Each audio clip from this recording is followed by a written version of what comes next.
Este tema tenemos en la vía telefónica a Juan Ibarrola, quien es especialista en Fuerzas Armadas. Muy buenas tardes, Paola Virrueta lo saluda.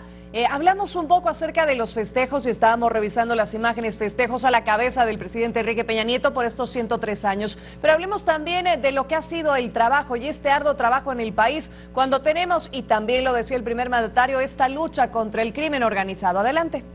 Gracias, Paola, me da mucho gusto saludarte a ti y a todos los amigos de Excelsior Televisión. Y sí, como lo mencionas, un presidente tranquilo, un presidente relajado en materia de lo que son Fuerzas Armadas. ¿Y por qué, Paola? En primer lugar, creo que la actuación del Ejército, de la Marina, de la Fuerza Aérea, es una actuación institucional inmejorable. Es decir, otras instituciones, y lo digo con toda responsabilidad, no le están entregando cuentas al país, Paola, ni al presidente tampoco, como se las están entregando los militares de tierra, los militares de mar, de aire. Y de verdad no es envolverse en la bandera, es muy fácil entenderlo. La doctrina militar provoca que ellos sean autorregulables. Es decir, los militares en México, en ninguna parte del mundo pasa, en todas partes del mundo pasa lo mismo, pero no le entregan cuentas a nadie, solamente a quien le entregan cuentas, en el caso de una democracia como la nuestra, al presidente, y el presidente lo siente. Es decir, no hay queja en contra de los militares, no hay queja en contra de los marinos. Yo creo que esto es muy importante entenderlo. Los amigos del auditorio me dirán, bueno, Juan, entonces, ¿contra qué están los militares? Yo creo que los militares ahorita se encuentran, Paola, ante una circunstancia de país difícil, muy compleja en materia de seguridad, muy compleja en materia de violencia, donde definitivamente, te lo digo, ellos no quieren estar ahí, Paola. Un oficial del Ejército o un oficial de la Marina Armada no estudiaron todos los años que estudiaron para acabar, y también lo digo con toda responsabilidad, para acabar de policías municipales o de policías estatales. Es decir, el ámbito militar en nuestro país de origen y de naturaleza y de ley, Paola, es diferente al papel que están cumpliendo ahorita las Fuerzas Armadas. Es decir, no tienen la facultad para ser policías, sin embargo tienen que hacerlo porque son las autoridades civiles, policías, alcaldes, gobernadores, y lo digo también fuerte y claro, que no están cumpliendo con la sociedad y permiten que haya el grado de inseguridad y de violencia que se tiene. Entonces, creo que es muy importante el papel Juan, que juegan las Fuerzas Armadas. Sin duda es muy importante, y especialmente viendo y analizando un poco el contexto mexicano, donde tenemos un panorama bastante singular, y me refiero y digo singular por la presencia de estos grupos del crimen organizado, de la violencia, la cantidad de índices de asesinatos que tenemos en diferentes estados, pese a que año con año nos van presentando los informes en los cuales nos dicen que van en disminución, pero la violencia todavía continúa en las calles y en muchos casos está también ya en las manos del Ejército. Fíjate que sí.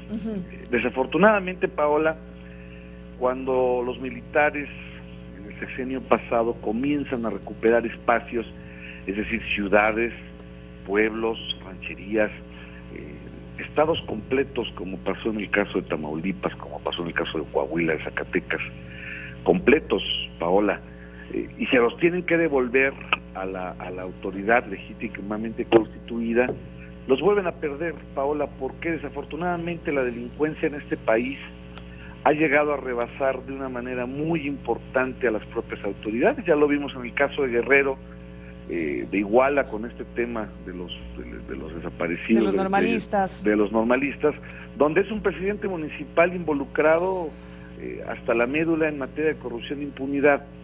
Es muy difícil entonces, como Fuerzas Armadas, que puedan enfrentar de una manera total y radical a un enemigo, y déjame llamarle así, un enemigo que se llama delincuencia, un enemigo que se llama violencia, si no hay también la disposición y la voluntad de las autoridades locales para que no vuelva a crecer, porque como decía hace un momento, cuando devolvieron los espacios en el sexenio pasado, al poco tiempo los vuelven a perder, entonces se convierte en un cuento de nunca acabar, y eso definitivamente no le conviene al país, no nos conviene a nosotros como sociedad, poder vivir algún tipo de violencia, Paola, o algún tipo de criminalidad, ¿no?